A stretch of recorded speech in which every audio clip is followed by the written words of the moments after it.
Okay, so the new character drops today. Let's go over it. I'm not gonna go over the fact whether you need to pull the character or not. In a game like this is more of like a waifu collector than anything else.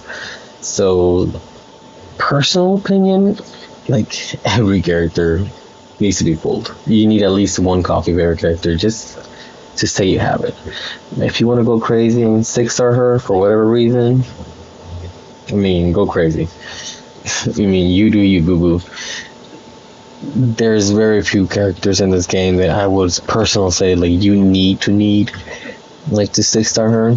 Like this is a PvE. This is like there's very few things that you really need to go crazy for. But I don't know. We'll see about her.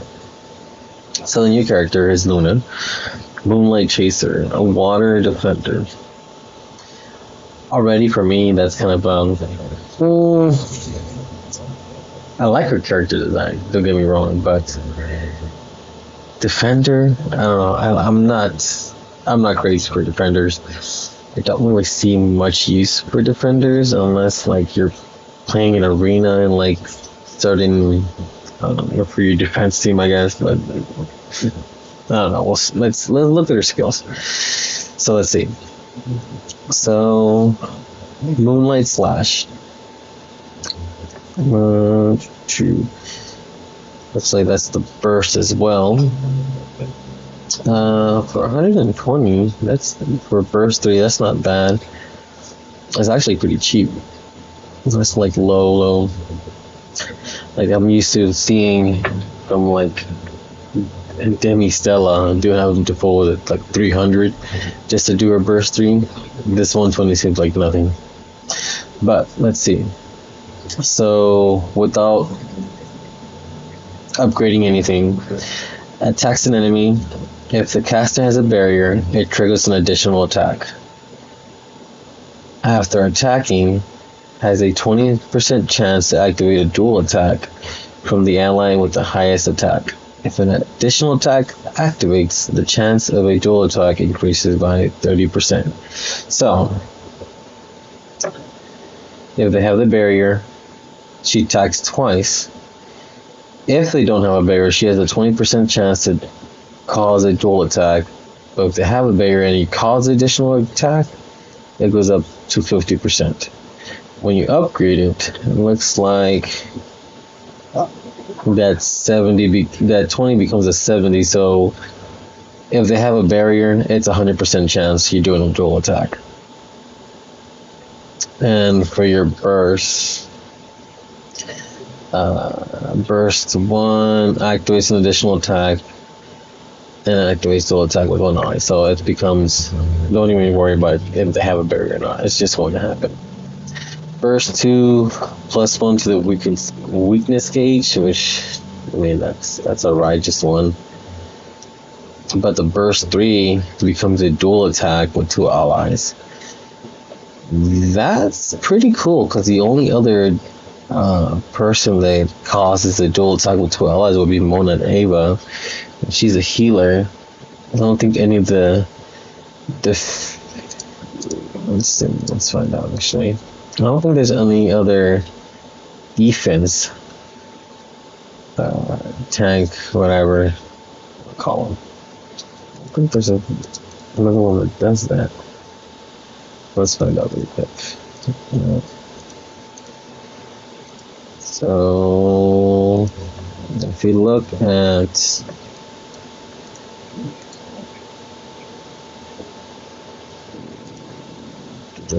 yeah, I did. Okay, perfect. Okay, so here's all of our defenders with a new character there. And I think Hilde does dual attack.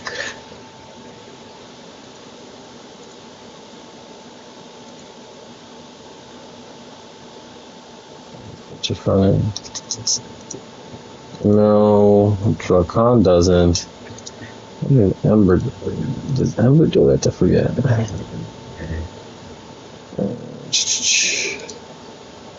Yeah, she does all the burn stuff, that's right. Yeah. That's I don't think Moni was the only one that does that. But let's see. Either way, uh, so my lines. I think that's the same thing as Hilde too. Which let's forget what that means. So let's see. If we go to Hilde, yeah, specialist that stands their ground to protect their allies. But I think Hilde, if I remember correctly, she does more damage too, depending on her max health too. Damage increases proportional to max health instead of attack. Which I mean, it's the defender. You want defense and health to be top notch on these. So the fact that her attack goes up with defense, that's so much better. Same thing as like if talking about what is it? Strikers, like talking about like Karen or Cannon. They are so much better than any of the other strikers just because of that too. See, increases proportional to defense instead of attacks. And hers is ignores 30% of target's defense, which is even crazier. But Hilde is great because she basically has that. Does she have? Let's see. What's her name again? Luna? Does Luna have it on any of hers?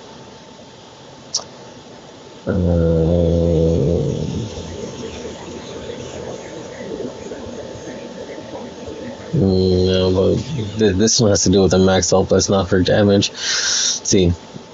For her second skill, removes one debuff or debuff from all allies, then grants a barrier for 2 turns.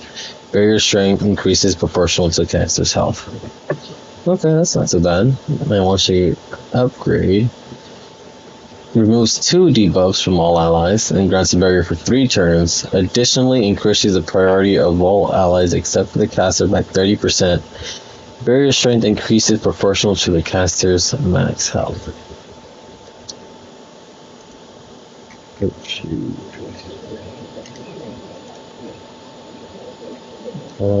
need to do that. There you go. But, okay, so barrier goes up for 3 turns, removes 2 debuffs instead of 1. You gain priority by 30%, but barrier strength increases either way proportional to caster's max health. It's not bad. Here is emergence. Let's see. School by 1 debuff remove. Okay, so the cooldown goes down to 2 once you upgrade it, which you're going to upgrade it. For 3, someday we'll reach the moon. Attacks all enemies, has 70% to inflict unbuffable annull targets for 3 turns. Once upgraded, attacks all enemies, has a 100% chance to inflict unbuffable on all targets for 3 turns. This effect ignores target's resilience. So, you don't have to worry about bringing her resilience up for that to inflict the unbuffable. But if they do have what's it called again? Let's look at our healers.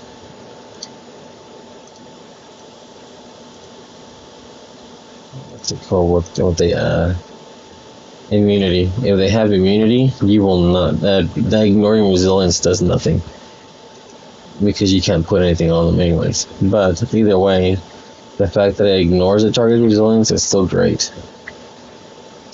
As for chain and unique passives, chain passive after attacking recovers 25 chain points. That is crazy. Recovers 25 chain points as its finisher. Dual attack effect after attacking grants the caster barrier proportional caster health, max health for 1 turn. Okay, not bad. Transcendence. You add resilience to the team. One extra weakness gauge. Burst 3 unlocked. For the 6th, that's really like. That's kind of whatever, to be honest. More resilience, but just only 3%. And 25 action points at the battle start, which. I mean, unless they're like a Gnosis or a Demiurge character, I think that's kind of like standard for 6. If I remember correctly, if we go transcend. Action points.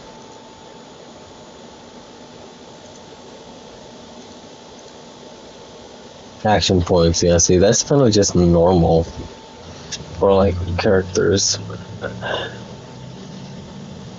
Instead of resilience, I wish they would have given her either health or defense instead of resilience. Especially since we're ignoring resilience, like it just kind of means nothing to us.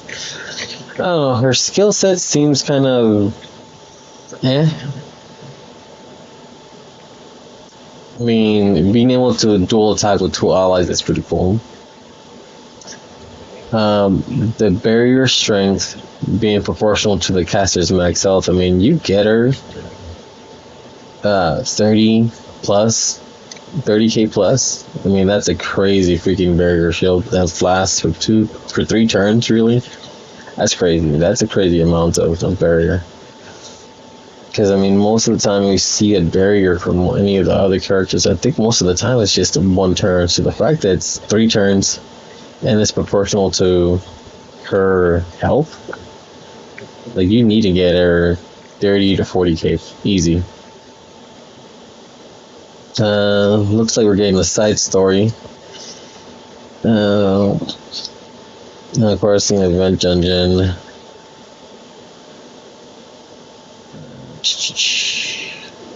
Let's see. Actually, don't look at her exclusive equipment. Here we go. Machiavelli. I'll keep clicking on it. So reduces fire damage taken. Water allies. Dual attack weakness gauge by 70%. And then water allies max health by 30%. No, I don't really feel like I personally use many of the water heroes. I know I use Karen, but like I think that's about it. Tomorrow's another one I had a lot of people use, especially for this irregular termination. But I mean, as what other? Like I've seen a few times her be thrown in like an arena, but I mean, you don't see her very much. Okay, I've seen her use a lot, freezing people in an arena.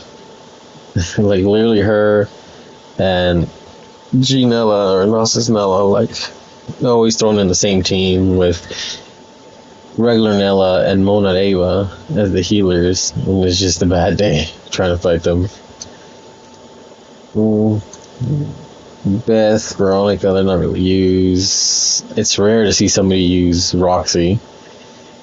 Even though I love using her and Moxie in a team just for the shits and giggles.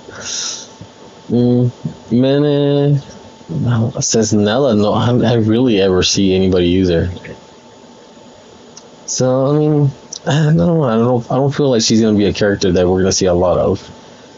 I love her character design, but I don't know. For me, I'm gonna pull her. Just because I want every character. But do you need to? No, not really.